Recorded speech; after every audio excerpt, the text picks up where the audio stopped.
Padma Purana, having revealed the contents of all the Puranas to his son Ugrashrava, sage Lomaharshan instructed him to go to Namishranya and spread it among the sages doing penance over there.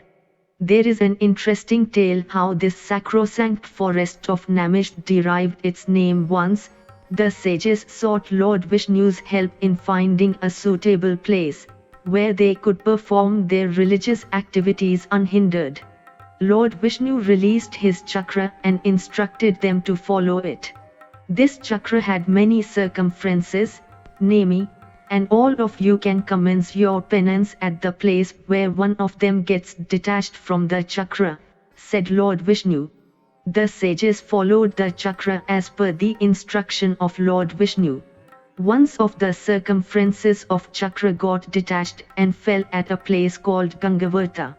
In course of time this particular place was famous as Namish, because the term Nemi in Sanskrit means circumference.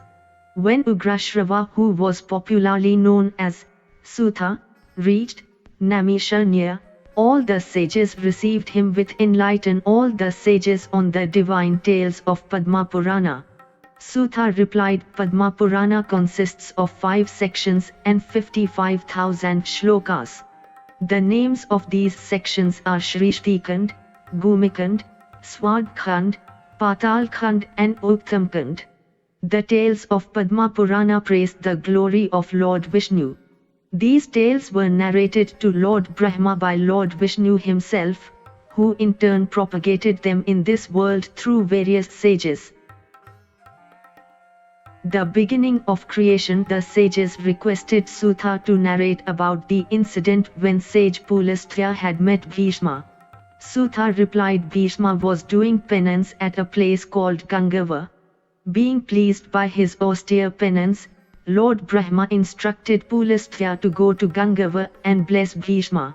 After reaching there, Pulastya told Bhishma that Lord Brahma was pleased by his penance. Ask any boon you wish for, said Pulastya. Bhishma thanked his good fortune of getting a chance to meet sage Pulastya. He requested Pulastya to reveal how Lord Brahma had created the world. Pulastya replied, during the initial phase of his creation, Lord Brahma created the Mahatattva first of all. After that he created the 3 types of ego from the Mahatattva, Sattva, Rajas and Tamas.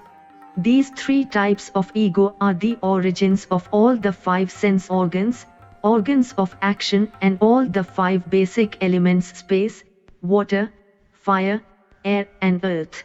An enormous egg came into existence with the permutation and combination of these 5 basic elements. Within this egg exists the whole universe, including the mountains, islands, oceans, planets, deities, demons and the human beings. The layers of water, fire, air, space and darkness envelop this enormous egg. These elements are once again covered by the Mahatattva, which in turn is enveloped by the Prakriti, nature. Lord Vishnu himself does creation in the form of Lord Brahma and also takes various incarnations to protect the mankind. At the end of the Kalpa, it is only he who annihilates in the form of Rudra. After the end of Kalpa, he takes rest on the back of Sheshnag for the full period of deluge. Brahma's lifespan and chronological order of the eras. Pulastya says Lord Brahma, the embodiment of Lord Vishnu, has a lifespan of 100 years. His lifespan is also called par, and half of its period is known as Paradha. 1. Kashta consists of 15 Nimesha, while a Kala consists of 30 Kashtas. A Muhurta consists of 30 Kalas. The periods of 30 Muhurtas are equal to 1 day and night of the human beings. A month of this world is equivalent to 30 days and nights. 6 months make an ayan, and a year consists of 2 ayans. These 2 ayans are also known by 2 other names, Dakshinayan and Uttarayan. Dakshinayan is the night of the deities, whereas Uttarayan is their day. 4 yugas are equivalent to 12,000 years of the deities, which occur in a cyclic order: Satya Yuga, Treta Yuga, Dwapar Yuga and Kali Yuga. The periods of these yugas are as follows: Satya Yuga 4,000 years, Treta Yuga 3,000 years, Dwapar Yuga 2,000 years, Kali Yuga 1,000 years. Total 10,000 years. Each yuga is followed by the hibernation periods of Sandhya and Sandhyansh, which are as follows: Sandhya, Sandhyansh Satya Yuga 400, 400. Treta Yuga 300, 300. Dwapar Yuga 200, 200. Kali Yuga 100, 100. Total 1000 years, 1000 years. 4 yuga are collectively known as Chaturyuga. A Brahma's day consists of 1000 such Chaturyugas. Altogether, 14 Manu appear during this whole period of 1000 Chaturgas, or in other words a day of Lord Brahma. Each Manvanta is named after a Manu and is equivalent to little more than 71 Chaturyugas. It also has its own Indra, Saptarishis and other deities. This way, a Manvanta is also equivalent to 8,52,000 years of the deities or divine years. Going by the standard of the years of this world, a Manvanta is equivalent to 30 crores 67 lakhs 20,000 years. On the basis of the years of this world, a Brahma's day is equivalent to 30 crores 67 lakhs 20,000 x 14 is equal to 429 40 80 000 years. This is the period after which a Brahma's day is over and a deluge takes place, when all the 3 worlds becomes devoid of life due to unbearable heat. Lord Brahma then takes rest for the same period, 429 40 80 000 years, which is his night. After the night is over, Lord Brahma again commences his creation. So, this process continues for the whole period of Brahma's lifespan, i.e. 100 years. Bhisma requested sage Pulastya to describe how Lord Brahma created life in the beginning of the present Kalpa. Pulastya replied, at the end of the previous Kalpa, when Lord Brahma awakened from his sleep, he found the whole earth submerged in water. He meditated on Lord Vishnu, who took the incarnation of Varaha and retrieved the earth and established it in its original position. Lord Brahma then created all the 4 worlds, Goloka, Bhuvaloka, Swagloka and Mahaloka, and divided the earth into 7 islands. First of all, Lord Brahma created the Mahatattva. After that he created the Tanmatras, Indriyas, sense organs, the immovable things like mountains, rivers, animals, deities, demons, human beings, etc. The 4 prominent castes. On being asked by Bhishma about the origin of the 4 prominent castes, sage Pulastya said Lord Brahma created the Brahmins and the Kshatriyas from his mouth and chest respectively. Similarly, Vaishyas and Shudras manifested from Lord Brahma's thigh and feet respectively. Lord Brahma had created his Manasputras with the objective of increasing the population, and their names were Bhrigu, Pulah, Kratu, Angira, Marichi, Daksha, Atri and Vashishta. But all of them were free from worldly desires and extremely virtuous. Seeing his effort go in vain, Lord Brahma became furious, as a result of which Rudra manifested from his forehead. Half of Rudra's body resembled like a male while the remaining half appeared like a female. Lord Brahma instructed Rudra to detach the female form from his body and commence copulative creation. Following his advice, Rudra detached the female part of his body and created 11 male entities. Similarly, he created various female entities from the female part of his body. This way, the first human pair Manu and Shatrupa came into existence. In course of time 4 children were born to them: Priyavrata, Uttanpad, Prasuti and Akuti. Prasuti was married to Daksha Prajapati, while Akuti became the wife of Ruchi Prajapati. Prasuti gave birth to 24 daughters: Shraddha, Lakshmi, Dhriti, Pushti, Tushti, Medha, Kriya, Buddhi, Lajja, Vapu, Shanti, Kirti, Khyati, Sati, Sambhuti, Smriti, Preeti, Kshama, Santati, Ansuya, Urja, Swaha and Swadha. Out of them, the former 13 were the wives of Dharma and the rest were married to various sages like Bhrigu, Shiva, Marichi, Angira, myself, Pulastya, Pulaha, Kratu, Atri, Vashishta, Agni, etc.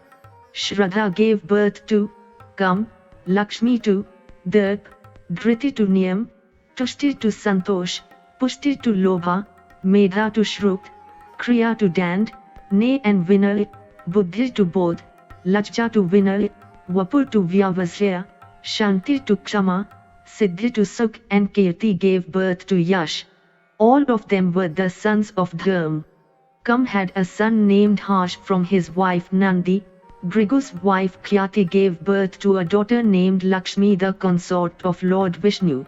Lord Rudra accepted Sati, the daughter of Daksha Prajapati, as his wife.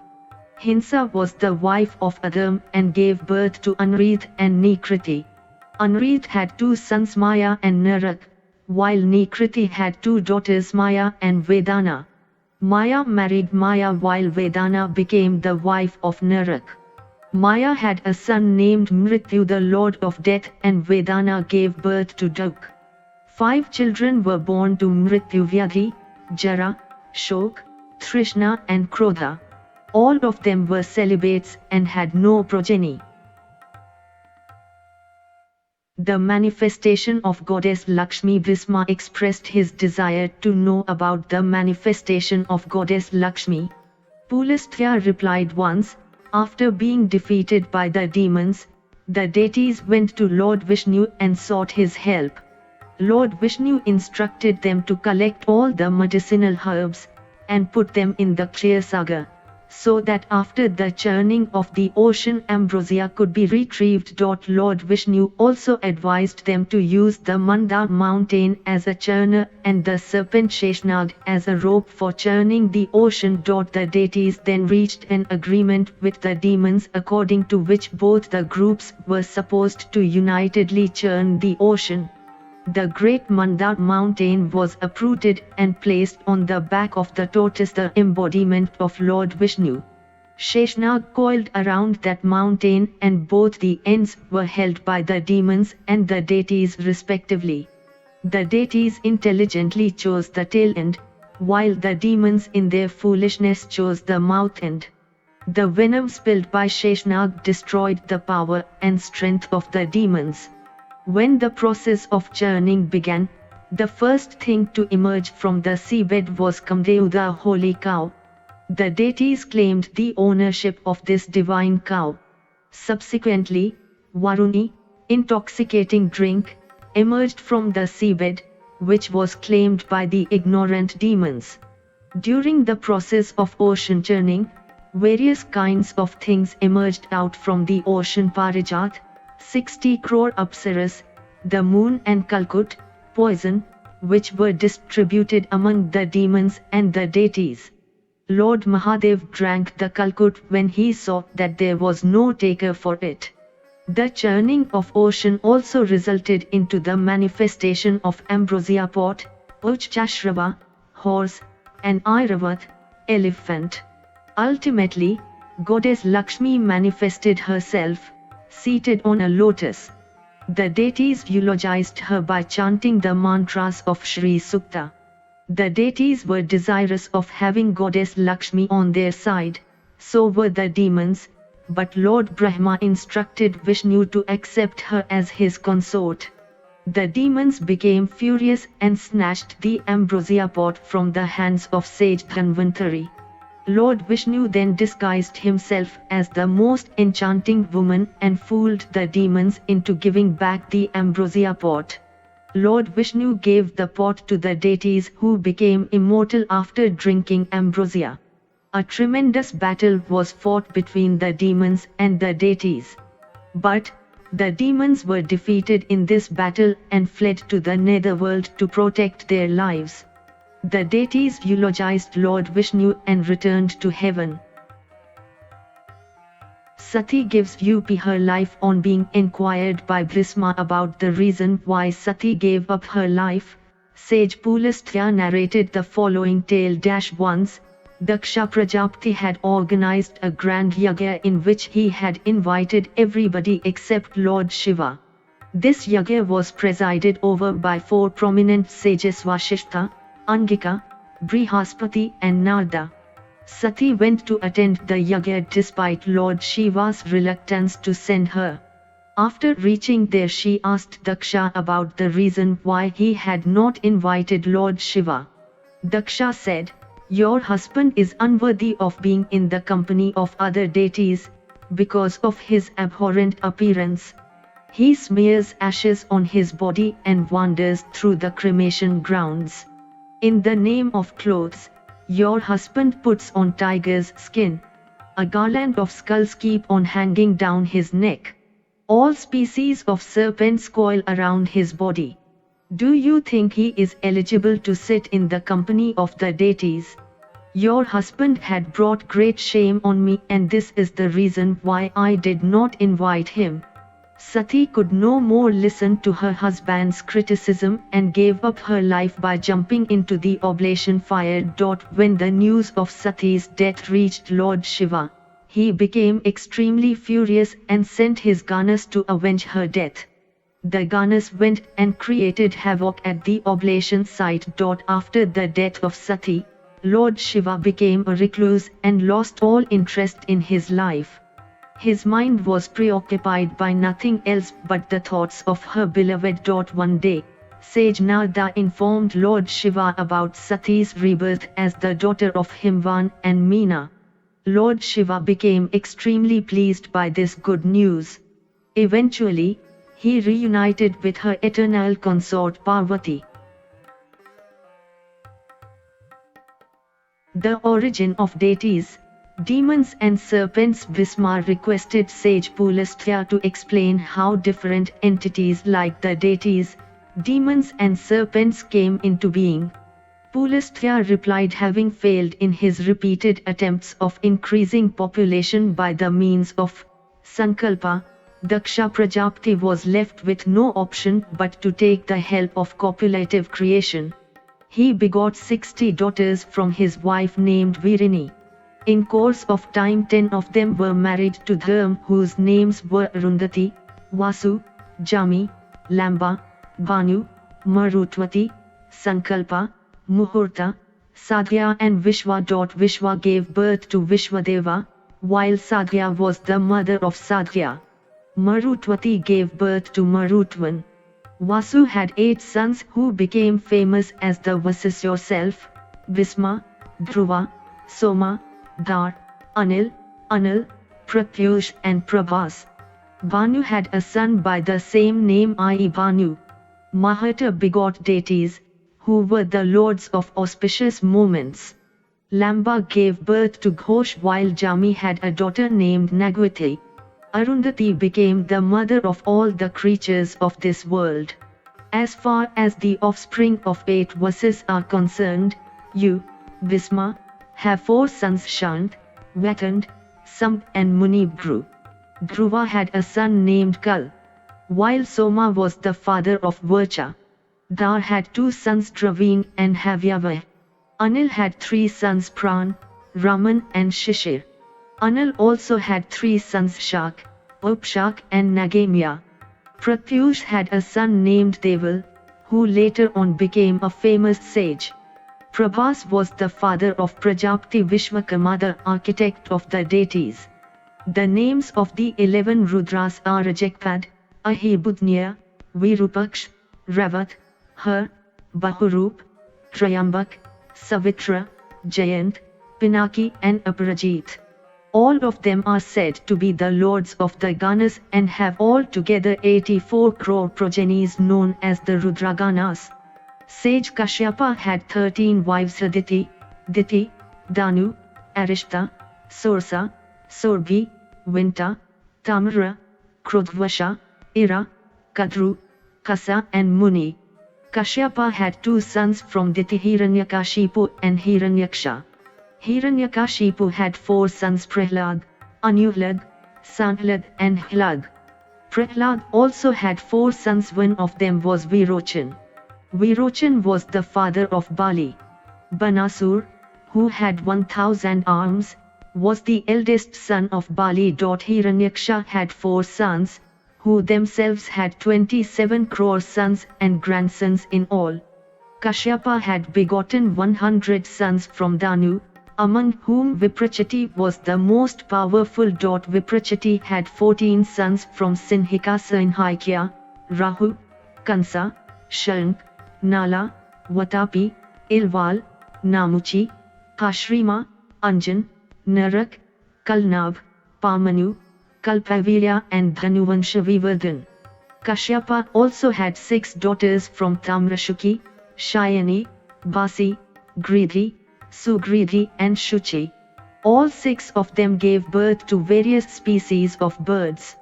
Shuki was the mother of parrots and owls. Shayani gave birth to hawks, while Basi was the mother of ospreys, a large fish-eating birds. Gridhi gave birth to vultures and Sugridhi was the mother of pigeons. Shuchi was the mother of cranes, swans and other similar aquatic birds. Vinita was the mother of Garuda and Arun, supreme among birds. Arun was the father of Sampati and Jatayu. Sursa was the mother of the serpents and had given birth to 1,000 snakes. Similarly, Kadru gave birth to 1,000 cobras. Surbhi, one of the 13 wives of Kashyapa, had given birth to cows, buffaloes as well as beautiful women. Muni was the mother of the celestial damsels Apsaras. Arishta gave birth to Kinnars and Gandharvas. Ira was the mother of various vegetation like grass, trees, creepers and bushes.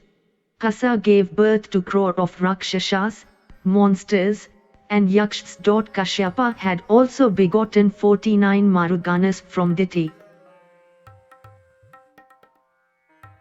The origin of Maruganas. Brisma requested sage Pulastya to describe how all the Maruganas came into existence.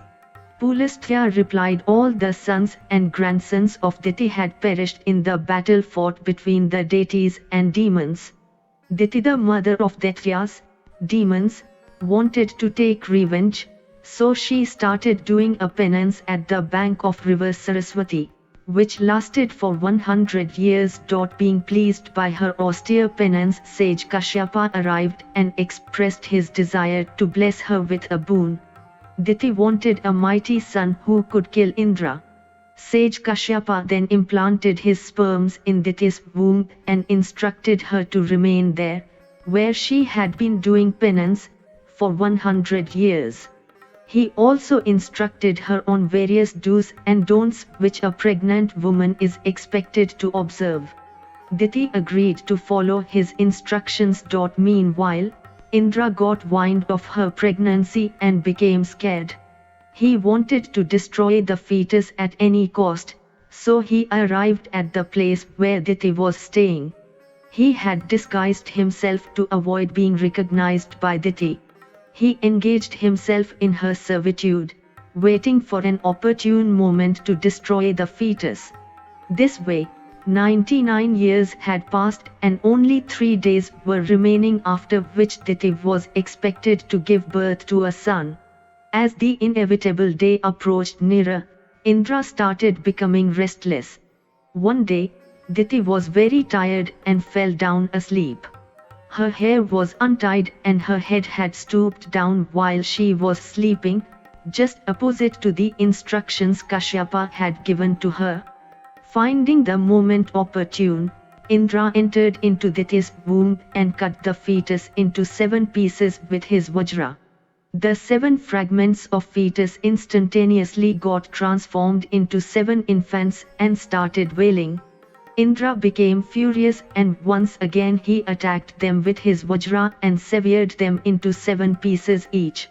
But to Indra's sheer amazement, there were 49 infants, all wailing loudly.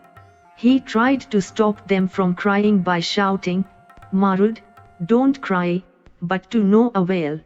Indra realized that the infants had attained immortality on account of the Purnamsi Vrata, which Diti had devotedly observed during the course of her penance. Indra named the infants as Maruganas and blessed them. He then begged for Diti's forgiveness and took her along with the Maruganas to heaven. The Maruganas, despite being born in the clans of demons, never associated with them and hence were revered even by the deities. Bhrisma expressed his curiosity to know about the detailed description of all the 14 Manvantars. Pulastya said the first Manvantar was called Swayambhuva, named after Swayambhuva Manu. Yamya was the prominent deity of this Manvantar. Marichi and other 6 prominent sages were the Saptarishis of this Manvantar. Swayambhuva Manu had 10 sons: Iga, Agnibahu, Vibhu, Savan, Jyotishman, Dyutiman, Havya, Medha, Medtithi and Vasu. The second Manvantar was named after Swarochish Manu. Swarochish Manu had 4 sons: Nab, Nabsya, Prasriti and Bhavan. Tushit was the prominent deity of this second Manvantar. Dattatreya, Atri, Chyavan, Stanba, Pran, Kashyapa and Brihaspati were the Saptarishis of this Manvantar. The third Manvantar was called Autumn and derived its name from Autami Manu, who had 10 sons: Isha, Urj, Tanuj, Shuchi, Shukra, Madhu, Madhav, Nabsya, Nab and Saha. Bhanusangyak was the prominent deity of this Manvantar. Sage Uj and other 6 sages were the Saptarishis then. The fourth Manvantar was called Tamas, named after Tamas Manu, who also had 10 sons like his predecessor. The names of his sons were Akalmash, Tapodamvan, Tapomul, Tapodan, Taporashi, Tapasya, Sutapasya, Parantap, Tapobhagi and Tapoyogi. Kavi, Prithu, Agni, Akepi, Kapi, Janya and Dhamma were the Saptarishis of this Manvantar, while Sagyagna was the prominent deity. The fifth Manvantar was called Ravat, named after Ravat Manu, who had 10 sons as well: Varuna, Tatvadashi, Chitiman, Havyap, Kavi, Mukta, Nirutsuk, Satwa, Vimoh and Prakashak. Gutraja and Prakriti were the 2 prominent deities of this Manvantar, and the names of the Saptarishis were Devbahu, Sabahu, Pajanya, Somap, Muni, Hiranyaroma and Saptashva. Next arrived the 6th Manvantar, Chakshush. This Manvantar derived its name from Chakshush Manu, who had 10 sons and among whom Ruru was the most prominent one. Lake, Rigu, Pridaggut, Varimul and Deva were the prominent deities of this Manvantar. The names of Saptarishis were Brigu, Sudma, Viraj, Vishnu, Narda, Vivaswan and Abhimani. The present Manvantar, which is the 7th in order, is called Vavaswat.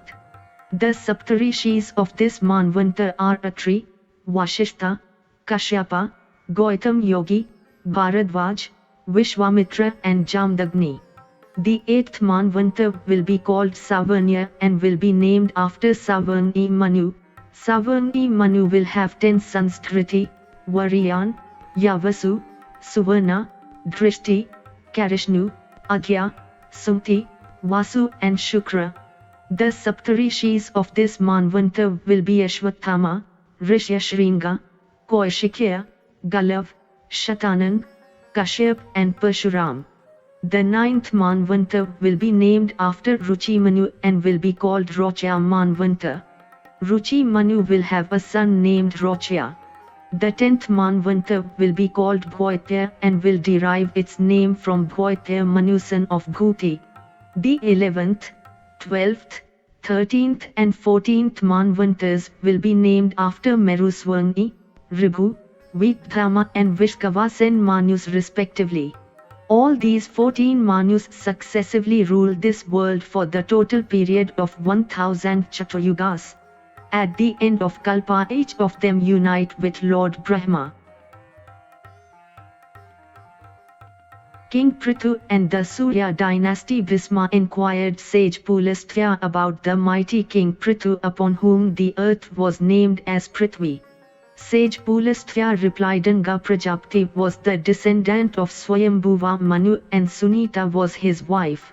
In course of time, Sunita gave birth to a son, who was named Vena.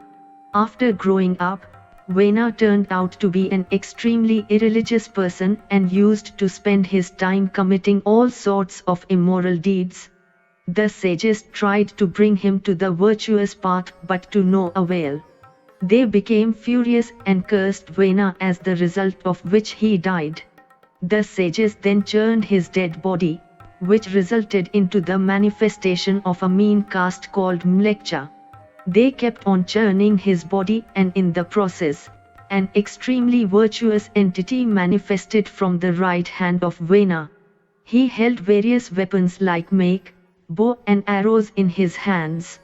He was none other than Prithu, the embodiment of Lord Vishnu. After being crowned as a king, Prithu was saddened to see the prevalence of immorality throughout the length and breadth of earth. The lack of virtuosity and religiousness among the inhabitants of earth made him extremely furious. He decided to destroy the earth. The earth became scared and fled in the guise of a cow. Prithu chased her wherever she went. At last, the cow halted at a place as she had got tired. To save her life, the cow agreed to fulfill all the desires of Prithu. Prithu then milked the cow, which later on got transformed into cereals. Similarly, all the deities, ancestors and other human beings milked the cow and received numerous invaluable things. Prithu was a just king. Peace and prosperity prevailed during his reign. People were religious and free from any kind of sorrow. The earth is named after him as Prithvi. Sage Pulastya then went on to give a detailed description of Surya dynasty. Vivaswan, Surya, had three queens, Sangya, Ragi and Prabha. Ragi had a son named Ravat, while Songya was the mother of Vivaswat, Manu, Yam and Yamuna. Once, Sangya, being unable to bear the extreme radiance of Surya, created a superficial entity from her body and instructed her to act as Surya's wife in her absence. The name of this superficial woman was Chaya, who had two sons and two daughters from Surya. The names of her sons were Savarnmanu and Kshanishcha, while the names of her daughters were Tapti and Vishti. Kshanishcha became immortal as a planet, while Yamuna and Tapti became rivers. Vivaswat Manu had 10 sons, among whom Ila was the eldest. After appointing Ila as his successor, Vivaswat Manu went to do penance. Once, Ila transformed into a woman after trespassing a forest where Lord Shiva and Parvati were enjoying privacy. It was Lord Shiva's curse that any male who ventured into that forbidden forest would become a woman. Later on, Buddha became enchanted by Ila's beauty and married her. Meanwhile, when Ila did not return to his kingdom, his brother Ikshvaku went in search of him. Ikshvaku reached the outskirts of the same forest but did not enter it. He managed to please Shiva by his devotion. When Lord Shiva appeared, Ikshvaku requested him to make Ila a man once again. Shiva told him that it was impossible but assured him by saying, If you perform an Ashwamedha Yagya and donate all the virtue thus acquired to me, then your brother will be able to live as a man for 1 month. But, after 1 month he will again become a woman. Thus, his form will keep on changing every alternate months. Meanwhile Ila gave birth to 4 sons, among whom Utkal, Gaya and Haritashva were prominent. This way, Ila became the source from which the lineage of Chandra sprouted. Ikshvku ruled over Madhyadesh. He had 100 sons, all of whom ruled the territories situated north of Meru mountain. Ikshvku also had 114 more sons, who ruled over the areas situated south of Meru. Kakustha was Ikshvku's grandson. Kakustha had a son named Suyodhan. Some other prominent kings coming from this lineage were Prithu, Vrihadashva, Kuvalashva, Purukutsu, Dharmasetu, Muchukund, Trighanva, Tredarun, Satyavrat and Satyarath. The most truthful king Harishchandra was Satyaratha's son and Rohit was his son. Famous kings like Raghu, Dilip Aja, Dirgabhu and Prajapati Dasharath were the descendants of Ikshvku. Dasharath had 4 sons, among whom Sri Rama was the eldest and who had killed the demon king Ravana. Rama had 2 sons, Lav and Kush. Bashkali, the demon king Bhisma, requested sage Pulastya to reveal why Lord Vishnu had to take incarnation as Vaman. Sage Pulastya replied, once, during Satya Yuga, the demons had defeated the deities and driven them out from their abode heaven. The mighty demon, Bashkali, was their leader. He had become immortal on account of a boon received from Lord Brahma. Indra went to Lord Brahma and narrated the awful tale of the deities. Lord Brahma assured him that Lord Vishnu would certainly help in this matter. Lord Brahma contemplated on Lord Vishnu, who appeared in a very short time. When Lord Vishnu came to know about the deities' pitiable condition, he promised them that very soon Bashkali's wings would be clipped. Lord Vishnu said, very soon, I will take incarnation as Vaman. Indra will have to come along with me and demand a piece of land measured by my 3 steps. I shall then reveal my giant form and send him to the Patal Loka after making him bereft of his kingdom. In course of time Lord Vishnu manifested as Vaman from Aditya's womb.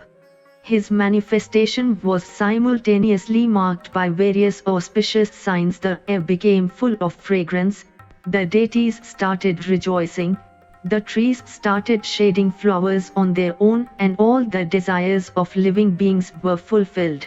Lord Vaman then went to Bashkali's palace accompanied by Indra.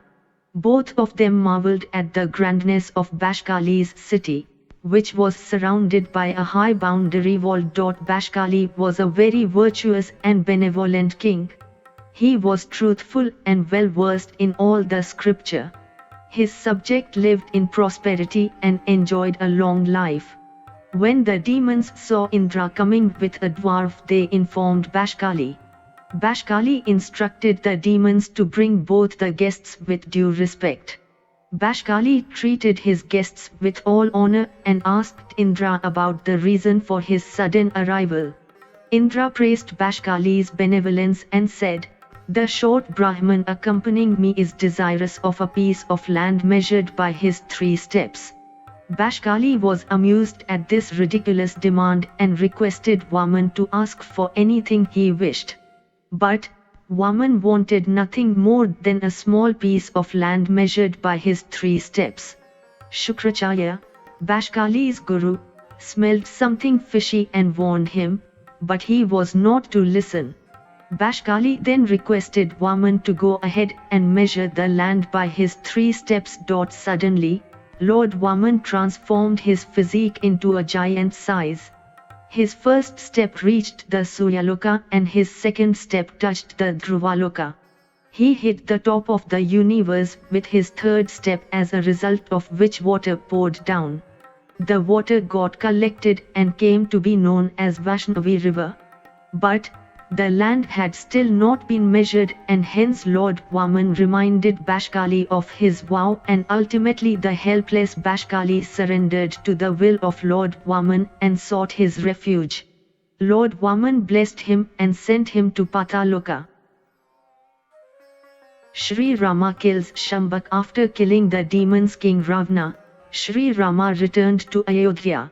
Many sages had arrived there to bless him on the occasion of his crowning ceremony.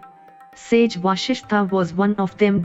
As Sri Rama was conversing with the sages, a Brahman arrived there with the corpse of his son and wailed, "O son! Your death is certainly due to some flaw of Sri Rama. Now, your mother and I have decided to give up our lives as there is no point in living." Sri Rama's heart was filled with grief, and he asked Sage Vasishtha as to how the Brahman could be helped. Sage Vasishtha revealed to Sri Rama that the Brahman's son had died a premature death because of Shambhak.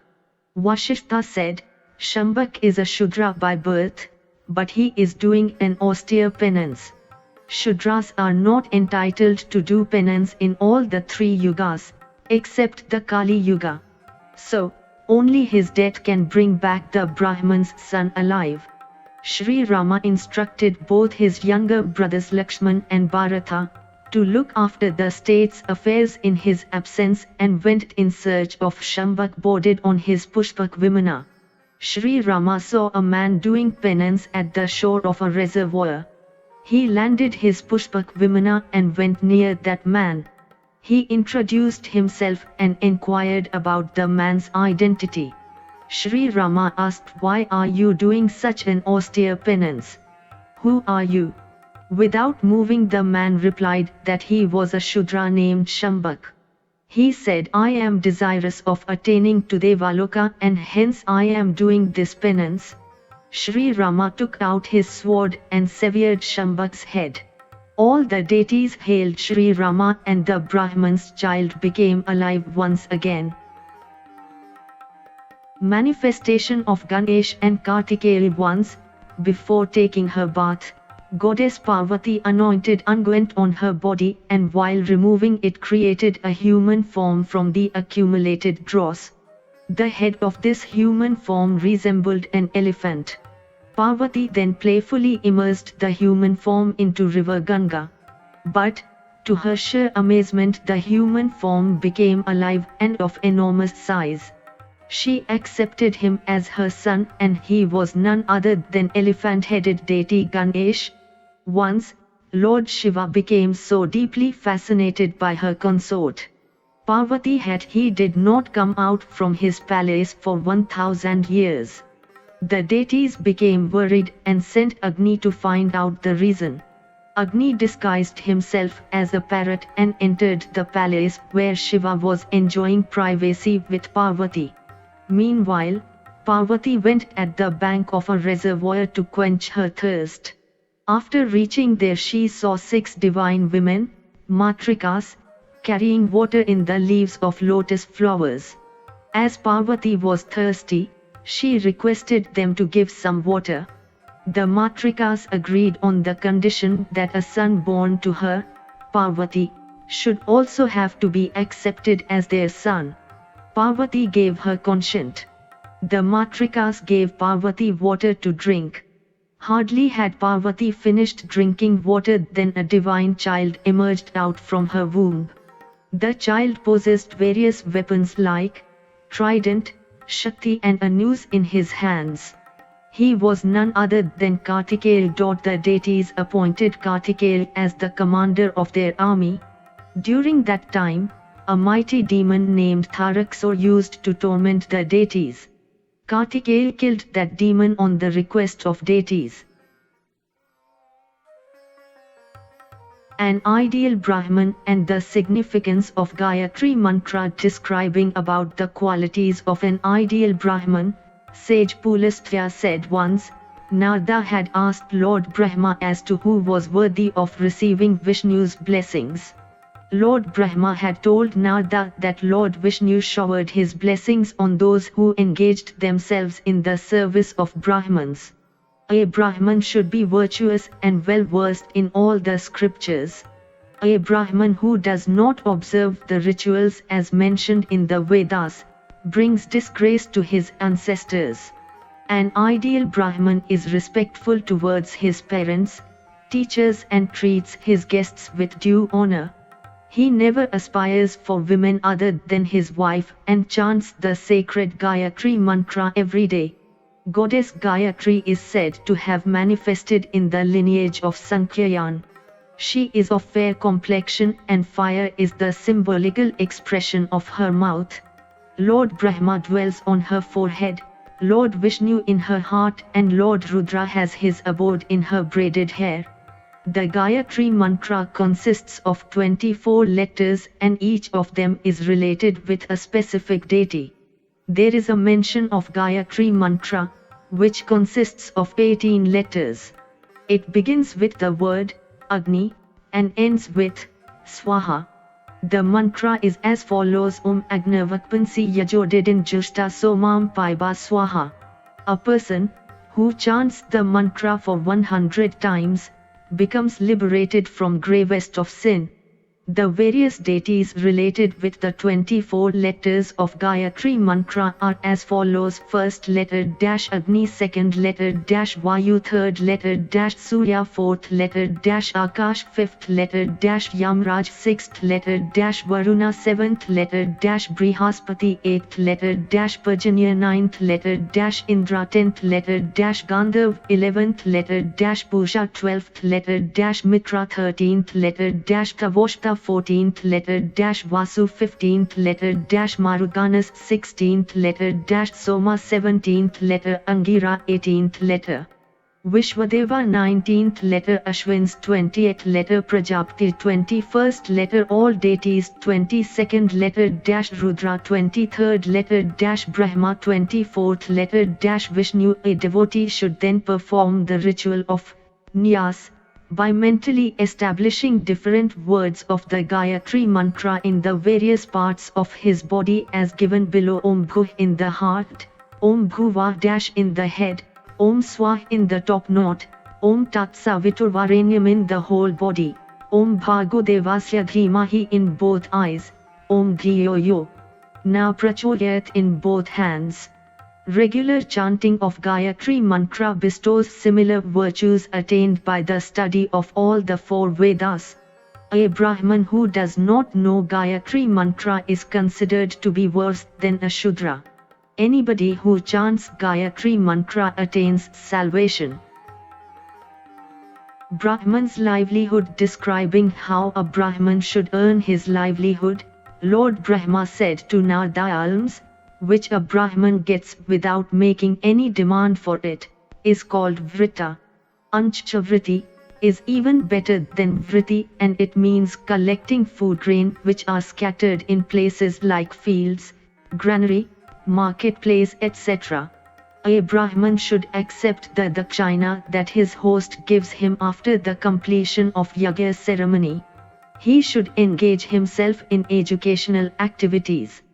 He can also earn his livelihood by engaging himself in other auspicious activities. If the circumstances do not permit a Brahman to earn his livelihood by any of the above mentioned means, then he may opt for the occupation of a Kshatriya. In such a case, he should endeavor to have mastery both over the Vedas as well as different weaponry. Battle should be his last option. When the very existence of religiousness is at stake, he should wage a war against irreligious people and to protect the religion. In an emergency situation, a Brahman can also choose the occupation of a Vaishya and earn his livelihood by doing business or agriculture. But, while earning his livelihood by doing agriculture, he should in no circumstances abandon his own duties of a Brahman. He should be honest while doing business and never try to exploit the customers. If the circumstances do not permit a Brahman to earn his livelihood by any of the above mentioned means, then he may opt for the occupation of a Kshatriya. In such a case, he should endeavor to have mastery both over the Vedas as well as different weaponry. Battle should be his last option. When the very existence of religiousness is at stake, he should wage a war against irreligious people and to protect the religion. In an emergency situation, a Brahman can also choose the occupation of a Vaishya and earn his livelihood by doing business or agriculture. But, while earning his livelihood by doing agriculture, he should in no circumstances abandon his own duties of a Brahman. He should be honest while doing business and never try to exploit the customers. Narottam the Brahman describing about the importance of 5 virtuous deeds, Pulastya said to Bhisma, the 5 supreme virtuous deeds are obedience to parents, faithfulness towards husband, equanimity, not having enmity towards friends and devotion towards Lord Vishnu. By pleasing his father, one pleases all the deities. Mother is superior even to all the places of pilgrimage combined together. Pulastya then narrated the same tale to Bhisma, which Lord Brahma had once told some prominent sages. Once, there lived a famous Brahman called Narottam. He had acquired divine powers on account of his austere penance, but unfortunately he never treated his parents with respect. After taking his daily bath, Narottam hanged his wet clothes in the open sky without any support, and they used to dry without falling down on the earth. This special power had made him very arrogant. One day, a crane flying in the sky passed dung on his face, which made him very furious. Narottam cursed the crane, as the result of which it was burned to death. His special power vanished due to the sin acquired by killing an innocent bird. Now, no longer his clothes remained in suspended position in the sky. Narottam became very sad. Suddenly he heard a heavenly voice instructing him to see a Chandala named Mook. His discourses would be beneficial for you, said the heavenly voice. Narottam went in search of Mook the Chandal and found him in the servitude of his parents. Mook was a great devotee of his parents, and his total devotion towards his parents had blessed him with an extraordinary power. His house used to hang in the air without any support. Narottam was deeply amazed at this wonderful sight. He wanted to know how Mook had acquired such divine powers. But Mook requested him to wait, which made Narottam very angry. Mook then told Narottam, I can talk to you only after attending to my parents. I am not that crane which was charged to death by your curse. If you don't have time, then go and meet that faithful wife. She will answer your questions. Narottam did not know where that faithful wife lived, so he stood there wondering what to do next.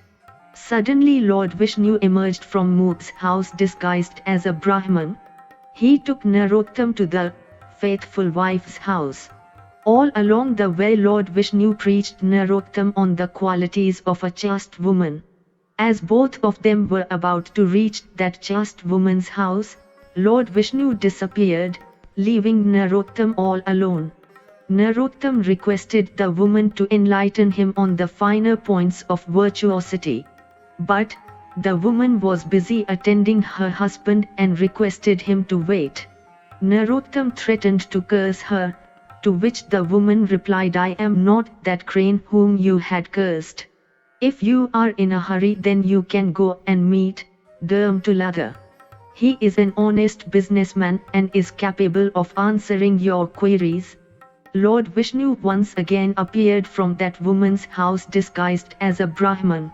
Narottam asked him as to how were both Mook and faithful wife aware of the incident in which the crane was charged to death.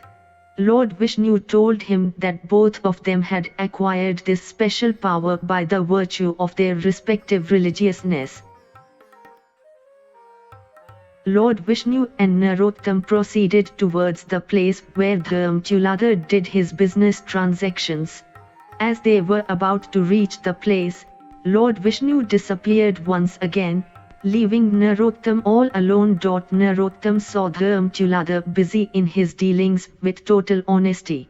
He requested him to reveal as to what made the wet clothes to hang in the air without any support. Dharmchulada requested him to wait, but Narottam was in a hurry to get answer to his questions. Dharmchulada told Narottam, please wait for some time, as I am busy doing my business transactions. If you don't have time, then you can go and meet Adrohak, who is fully capable of giving answer to your questions. Lord Vishnu once again accompanied him disguised as a Brahman.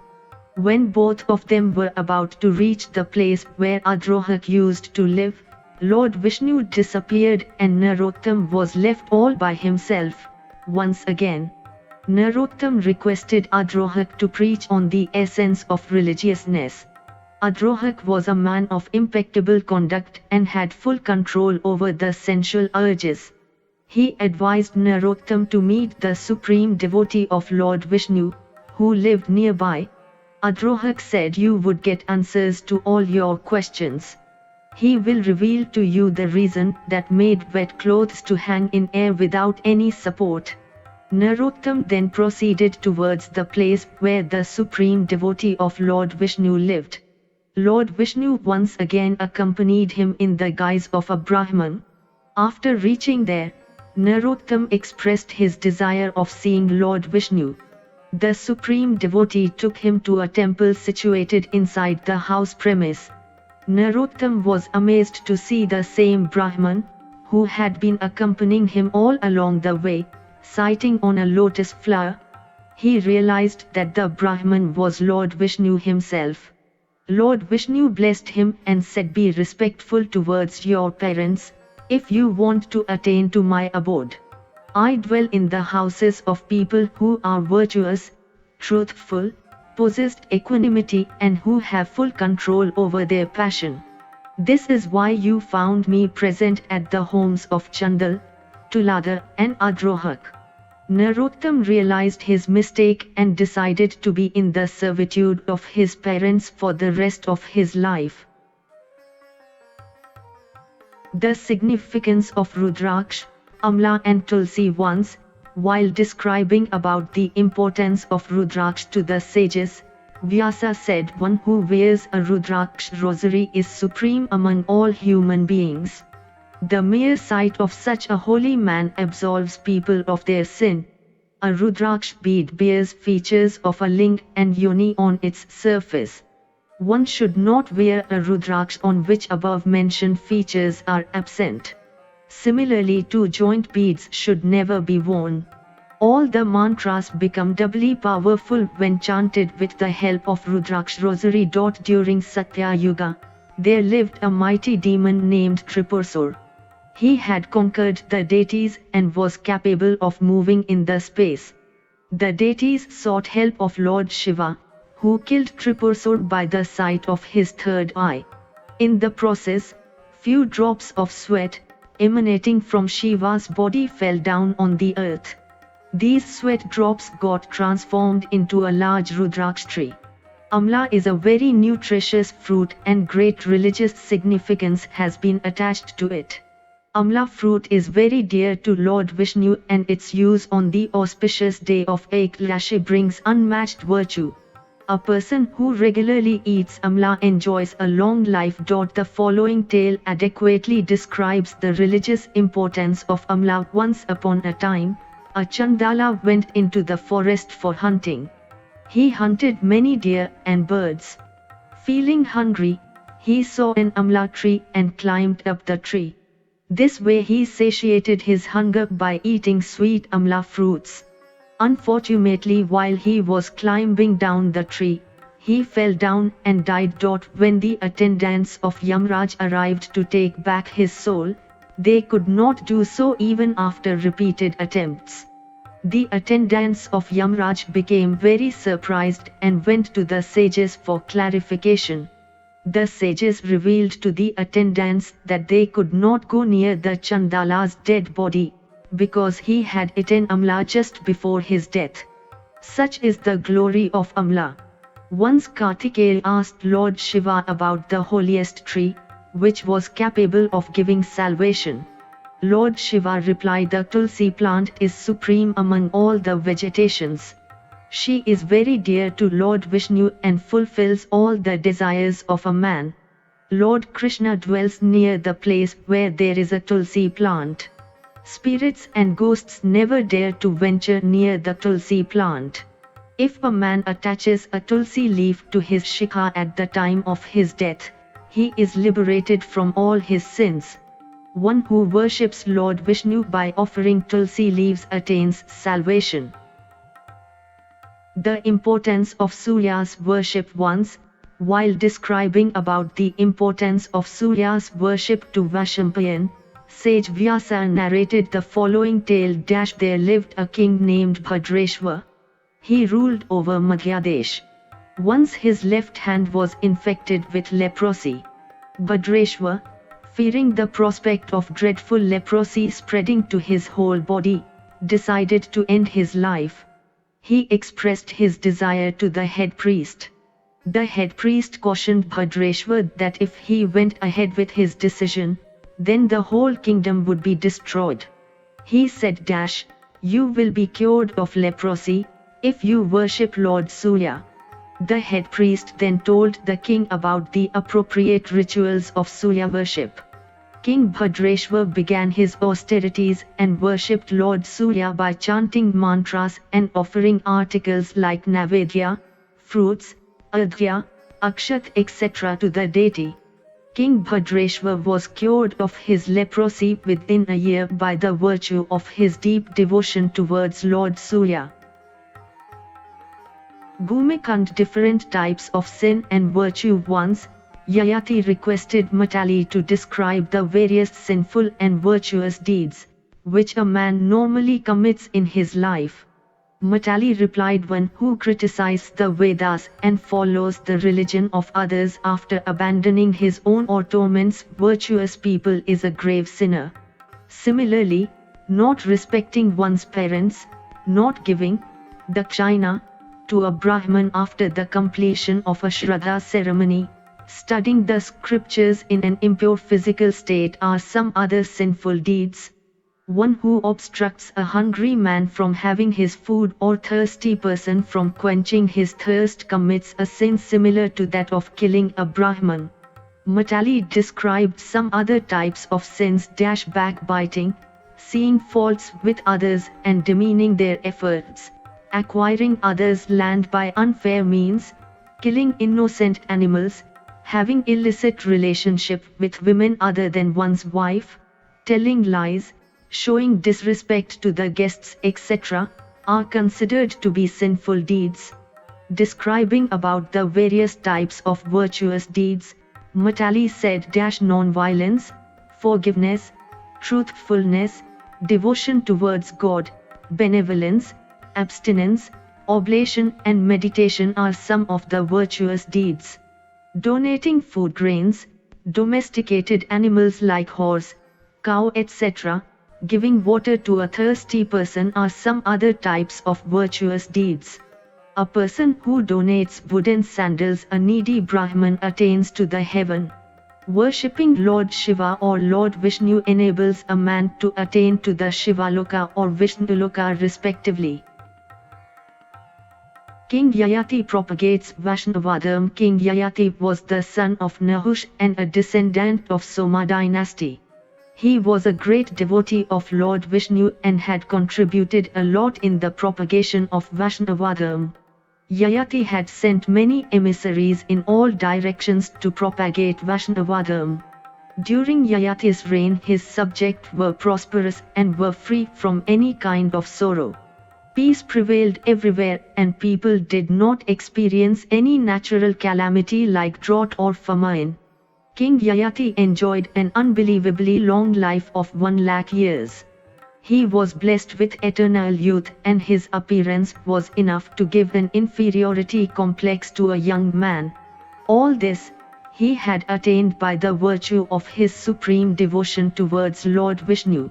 Indra was very scared of Yayati's increasing popularity and feared that if his virtuosity remained intact, he would very soon become the ruler of heaven. Indra instructed Kamdeva and Rati to find some means so that King Yayati could be enticed by human weaknesses like lust and infatuation. Kamdeva, accompanied by other Gandharvas, went to Yayati's palace and sought his permission to stage a play. Yayati gave his permission and the play commenced. Rati appeared on the stage as a beautiful woman and was successful in corrupting the thoughts of Yayati. Yayati became so enchanted by Rati's beauty that he lost his senses and fell down unconscious. Finding the time opportune, Vridhavast, deity of old age, and Kamdeva entered Yayati's body. This way the deities were successful in their designs, and now the signs of old age started to become evident in Yayati. Yayati marries Ashrubindumati. Once, King Yayati went into a forest for hunting. He saw a stag, which had 4 horns, and chased it. The deer led him deep into the forest and then disappeared. Yayati was tired and thirsty. He saw a lake and decided to quench his thirst. First of all he took his bath and then drank sweet water from the lake. As Yayati was relaxing at the bank of that lake, he heard a sweet voice singing a song. Yayati proceeded towards the direction from which the sound was coming. He saw a beautiful woman singing a song. Her companion accompanied the beautiful woman. Yayati became enchanted by the divine beauty of that woman and wanted to marry her. The beautiful woman's companion told Yayati that her friend could marry him only after he shed the signs of his old age. The beautiful woman was Ashrubindumati, the daughter of Rati. Vishala, her companion, was the daughter of Varuna. Yayati returned to his palace and requested his 2 sons Tharu and Yadur to exchange their youth in lieu of his old age, but both of them refused to oblige him. Yayati cursed both of them. Yayati had a son Puru from his wife named Sharmishta. When he made the same request to Puru, he agreed without any hesitation. Yayati became pleased with Puru and appointed him as his successor. Now, Yayati became young once again and went to meet Ashrubindumati.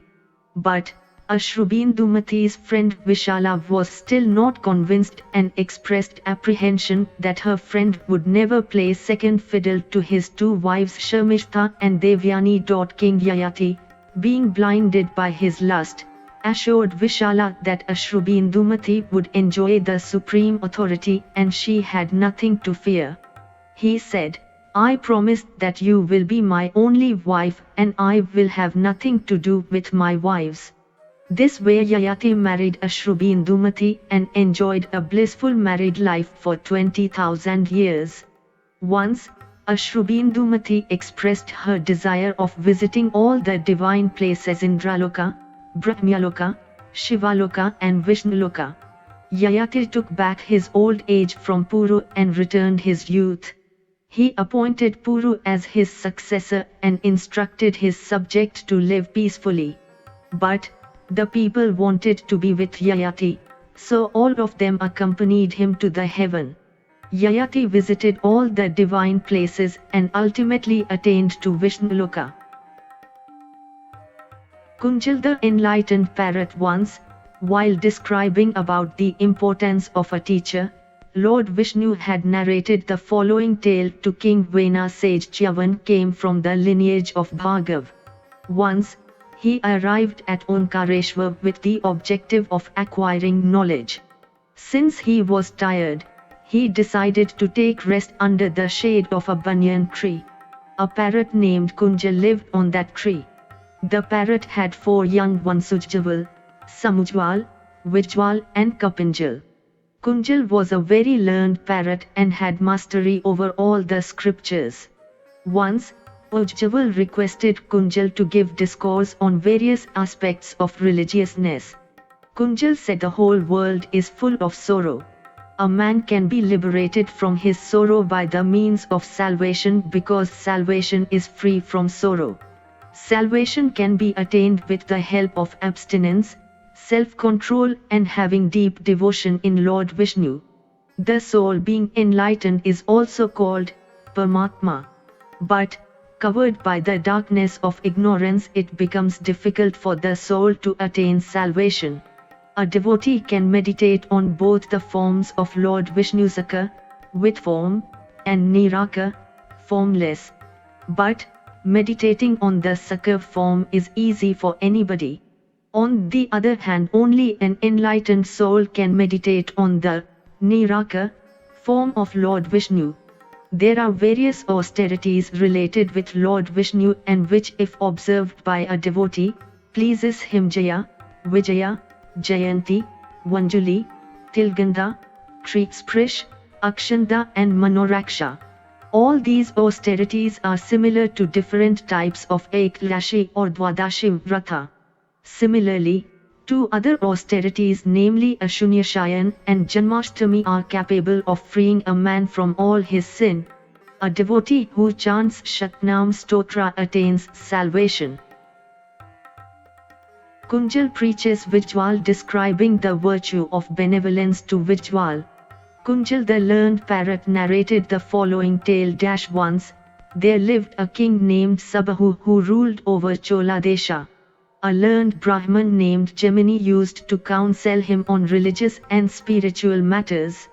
One day, while Gemini was giving a discourse on the virtue of benevolence, Sabahu requested him to describe about those deeds that enables a man either to attain to the heaven or to hell.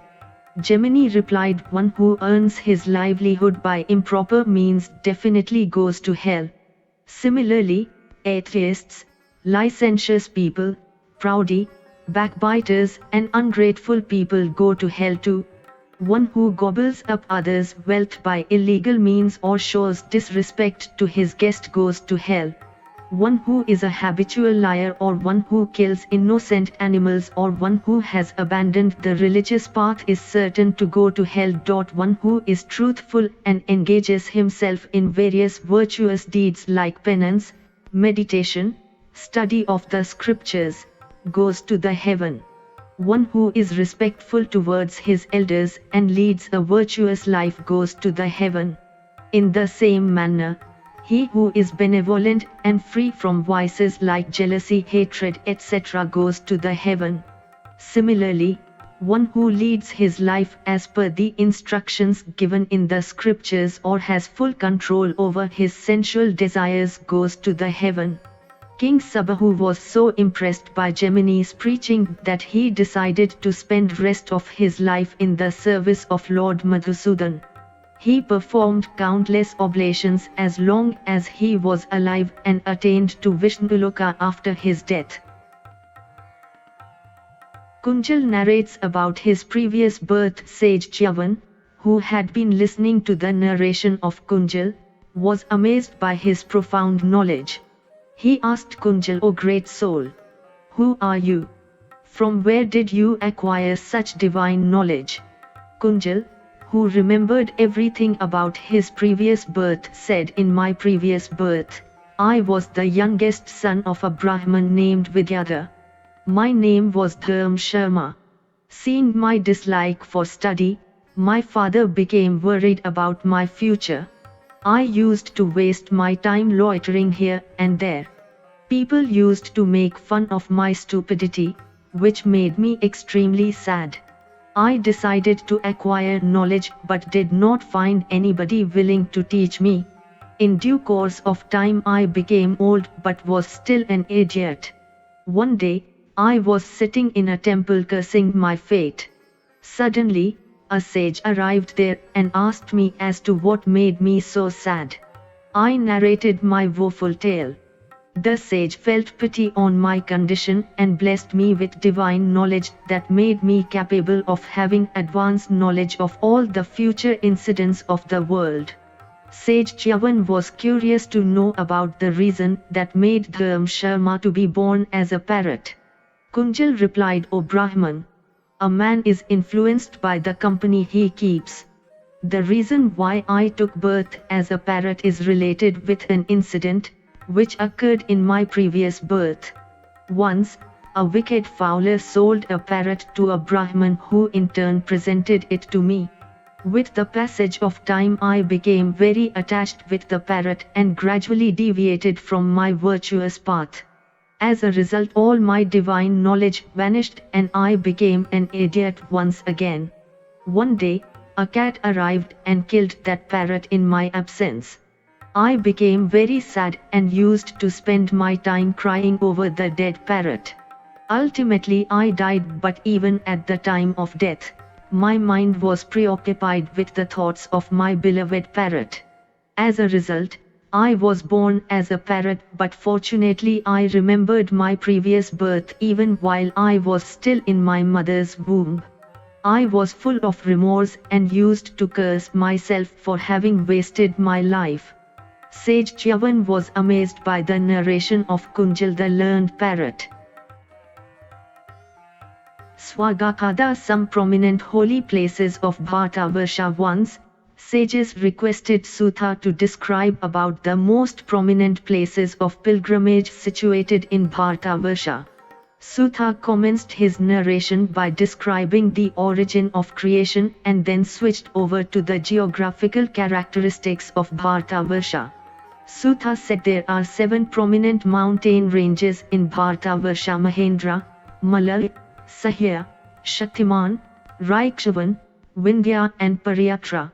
Some prominent rivers supplying potable water to the inhabitants of Bharatavarsha are Ganga, Sindhu, Saraswati, Godwari, Narmada, Shatadru, Yamuna, Vipasha, Mahandi, Vidisham, Varuna etc. The names of the main Janpadas situated in the northern part of Bharatavarsha are Kuru, Panchal, Shalva, Maitreya, Jungle, Shursain, Pulin, Bodh, Chedi, Matsya, Goj, Sindhu, Utkal, Koshal, Madra, Kalinga, Kashi, Malav, Magad, Videha, Anga, Banga, Surashtra, Keke, Kashmir and Gandhar. Similarly, Janpadas like Dravid, Kerala, Prachya, Karnataka, Kuntal, Chol, Soihrid, Kona, Korak, Kalad, Mushal and Sutap are situated in the southern part of Bharatavarsha. Sutha then described about the greatness of Pushkar Tirth by recounting an incident related with the Pandavas. One day, Sage Narada visited the Pandavas who were living in exile. The Pandavas had visited many places during the course of their exile period and wanted to know about the fruits they had acquired due to their pilgrimage. Sage Narada then recounted an incident when King Dilip had once posed the same question to Sage Vasishtha. Sage Vasishtha, while describing about the greatness of Pushkar, said Pushkar Tirth is the holiest place where Lord Brahma has his abode. Deities consider themselves fortunate to be at Pushkar. A person who takes a holy dip at Pushkar and worships Lord Brahma acquires virtues equivalent to the accomplishment of the Ashwamedha Yagya. Sage Vasishtha continued with the description of some other prominent places of pilgrimage like Jambu, Narmada, Amraknatak etc. Jambu, River Narmada, Amraknatak. Continuing with his narration, Sage Vasishtha said a man desirous of going on a pilgrimage should first of all visit Jambu, because it is revered even by the deities and the sages. By visiting this holy place a man acquires virtue equivalent to the accomplishment of an Ashwamedha Yagya and attains to Vishnuluka. A man should then visit Tundulik Ashrama, Agastya Ashrama and Kanya Ashrama, which are situated near Jambu. taking a dip in the holy water of Kotitirth, situated near Mahakal temple, is believed to bestow undiminished virtue.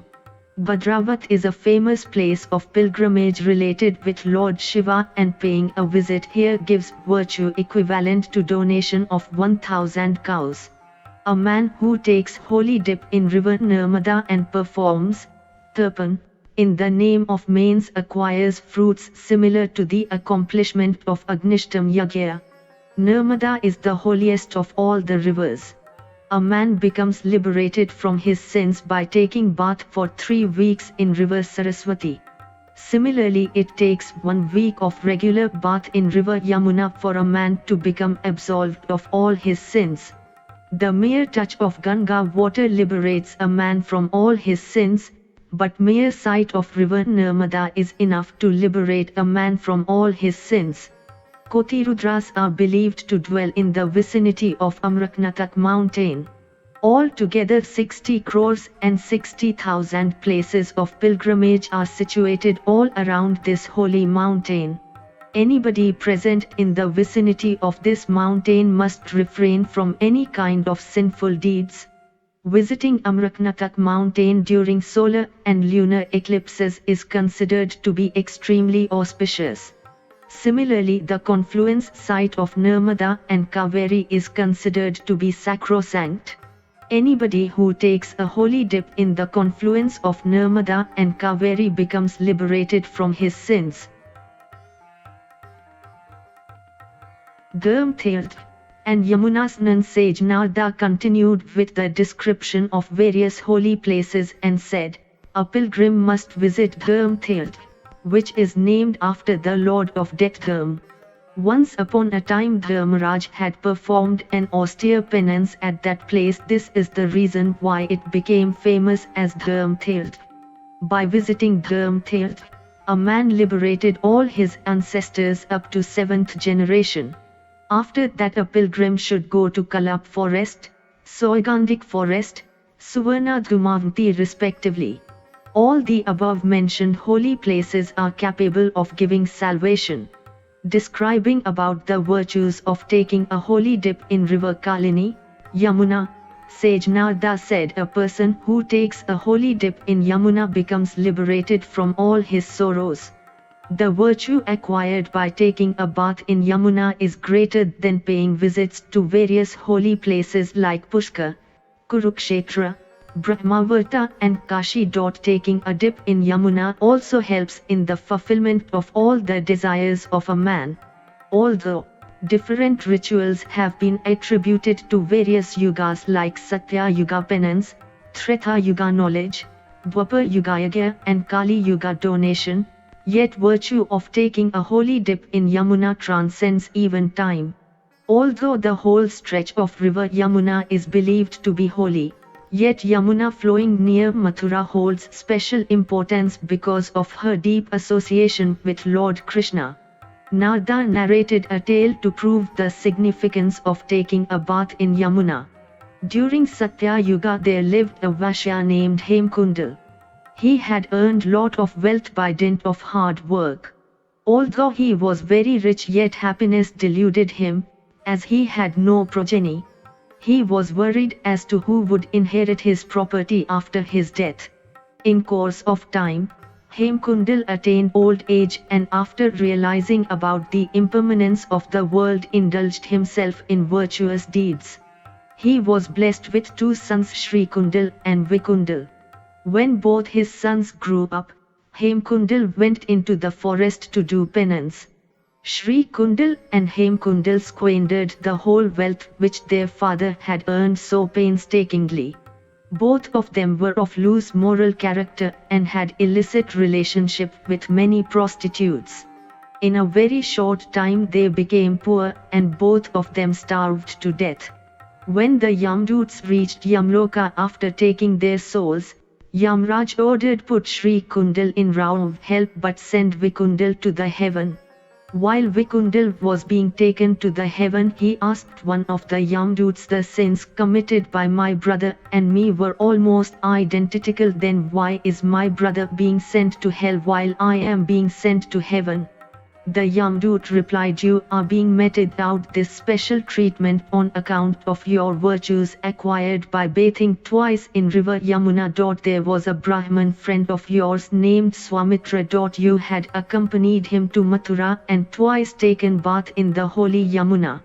By the virtue of the first bath you became liberated from all your sins, while the second bath helped you in attaining to the heaven."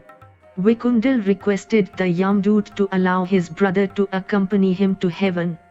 Yamdut replied that his brother could accompany him to the heaven provided he donated all his virtues to him. Vikundal agreed to donate his virtues to his elder brother for the sake of his liberation. This way, both Sri Kundal and Vikundal attained to the heaven. Kashipuri, Kapradishwar and Gaya. On being asked by Yudhishthira about the grandeur of holy places like Kashipuri, Kapradishwar and Gaya, Narada said, "Just as Lord Mahadev is supreme among all the deities, in the same manner Kashipuri holds a significant status among all the places of pilgrimage. Hence an individual should make it a point to visit Kashi once in his lifetime." The famous Shivalinga Kopadiswar is installed at Kashi and is said to fulfill all the desires of a man. Performance of various rituals at Kashi liberates a man from all his sins. All his flaws are eliminated automatically just by residing in Kashi. A devotee who regularly practices meditation in the temple of Lord Kapodishwar attains Yog Siddhi within 6 months. Worshipping Lord Kapradishwar after taking a holy dip in Pishak Mochan Kunda liberates a man from gravest of sin like Brahmahatya, etc. Gaya is considered to be a sacrosanct place of pilgrimage, and various rituals for the pacification of the souls of dead ancestors are performed here. Anybody who offers Pindadan and Tarpan at Gaya not only liberates his ancestors but also himself. There is a very famous banyan tree named Akshayvat at Gaya. Gaya is situated at the bank of river Falgu. Puranas, the embodiment of Sri Hari according to Sutha. All the Puranas are nothing but the mediums through which Sri Hari manifests himself. Brahma Purana is said to be the forehead of Sri Hari. Padma Purana is said to be the heart of Sri Hari. Vishnu Purana is said to be the right arm of Sri Hari. Shiva Purana is said to be the left arm of Sri Hari. Srimad Bhagavat is said to be his thigh. Narada Purana is said to be his navel. Markandeya Purana is said to be his right foot. Agni Purana is said to be his left foot. Bhavish Purana is said to be his right knee. Brahma Vivrata Purana is said to be his left knee. Ling Purana is said to be his right ankle. Varaha Purana is said to be his left ankle. Skanda Purana is said to be the hair on the body of Sri Hari. Vaman Purana is said to be his skin. Kurma Purana is said to be his back. Matsya Purana is said to be his stomach. Garuda Purana is said to be his bone marrow. Brahmanda Purana is said to be his bone. So, all the Puranas being manifestation of different parts of Sri Hari's body are very sacred and capable of bestowing salvation. Patal Khand Sheshnag narrates tales of Sri Rama's return from Lanka. Once, sages requested Sutha to describe about Sri Rama's return from Lanka. Sutha narrated the same tale, which Sheshnag had once told Vatsyayan. Sheshnag said, after the killing of demon king Ravana, Sri Rama appointed Vibhishan as the king of Lanka. He then decided to return to Ayodhya on Pushpakvimana, which Vibhishan had presented to him. He along with Sita, Lakshman, Sugriv and Hanuman boarded the aircraft and flew towards Ayodhya. The earth looked beautiful from such a high altitude, and Sri Rama was continuously describing about the importance of various places over which the aircraft flew. As the aircraft was about to enter the airspace of Ayodhya, Sri Rama recognized Bharatha, who was living at Nandigram at that time. Bharatha had vowed not to enter Ayodhya till the return of Sri Rama. Hence he stayed at Nandigram, situated at the outskirts of Ayodhya, awaiting Sri Rama's return. He led an austere life, as the result of which he had become weak and feeble. On seeing Bharatha, Sri Rama instructed Hanuman to inform him about his, Rama's, arrival. Hanuman went to the hermitage of Bharatha and informed him about Sri Rama's arrival. Bharatha's joy knew no bound, and he expressed his desire to reward Hanuman for bringing such auspicious news. Bharatha then accompanied Hanuman and went to meet Sri Rama. Sri Rama's heart was filled with grief when he saw Bharatha, who looked like a hermit in his vulkal and kaupin. On the other hand, Bharatha cursed himself for being the cause of Sri Rama's miseries. Bharatha asked for Sri Rama's forgiveness and said, "O Lord, you had to go into exile only because of me. I can never be absolved of my sin."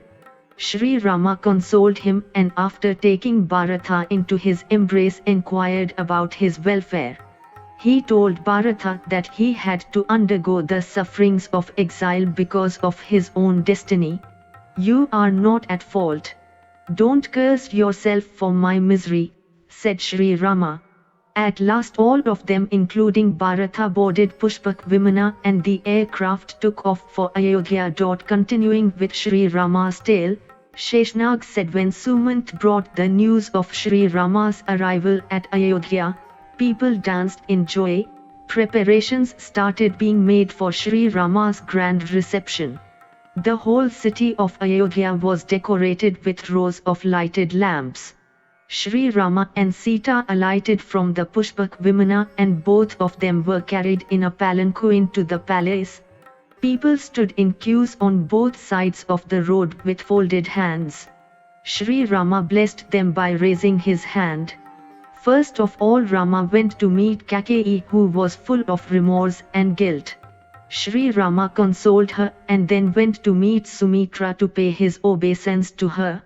At last, he went to meet his own mother Kausalya, who was dying to see him. Kausalya blessed Sri Rama, Sita and Lakshman.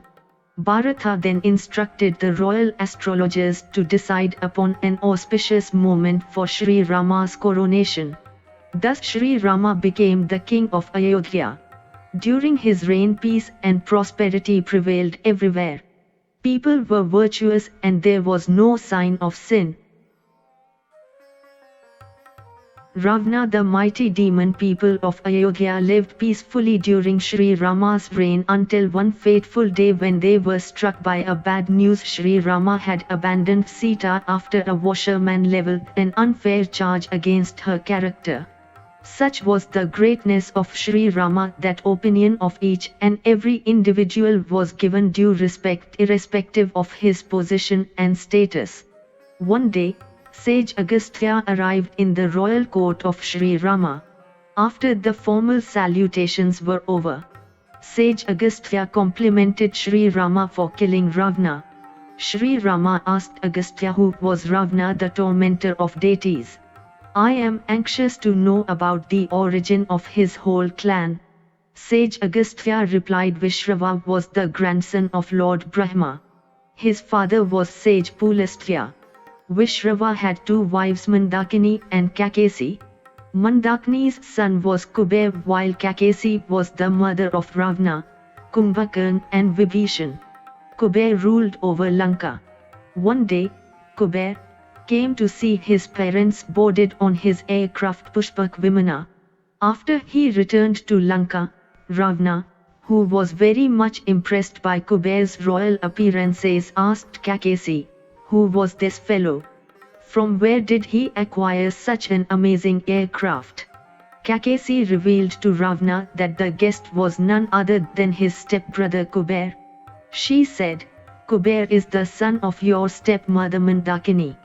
He has made his mother proud by his conduct, but I am ashamed of you, because of your inconsequential existence. You are no better than a worm. Ravana decided to prove his mother wrong by acquiring insurmountable power and authority. Ravana went to the forest and performed an austere penance for 10,000 years by standing on one foot. He fixed his gaze at the sun and never for a moment did he remove his gaze from it. Kumbhakarna and Vibhishan also engaged themselves in austere penance. At last, Lord Brahma became pleased and blessed Ravana with a vast kingdom. Ravana then started tormenting his stepbrother Kumbhakarna. He snatched Kuber's Pushpak Vimana and drove him out of Lanka. Ravana then turned his attention towards the deities and drove them out of heaven. The deities went to seek the help of Lord Brahma, who in turn took them to Lord Shiva. Even Lord Shiva was clueless about the means by which the indomitable Ravana could be subdued. Ultimately, all of them, including Lord Shiva, went to Lord Vishnu and sought his help. Lord Vishnu assured them by saying, I shall take incarnation as Rama at a place called Ayodhya. Presently, Ayodhya is being ruled by Dashrath, who, in spite of having 3 queens, does not have any son. I shall manifest myself as Rama. Don't worry. I shall eliminate the menace called Ravana. Sage Agastya also told Sri Rama that Ravana belonged to the caste called Brahmrakshas. This way, Sage Agastya, after having finished his narration, looked at Sri Rama anticipating further queries. If you enjoyed this audiobook, please like and subscribe to be notified of when new audiobooks are uploaded. Thank you for listening and learning. Shanti.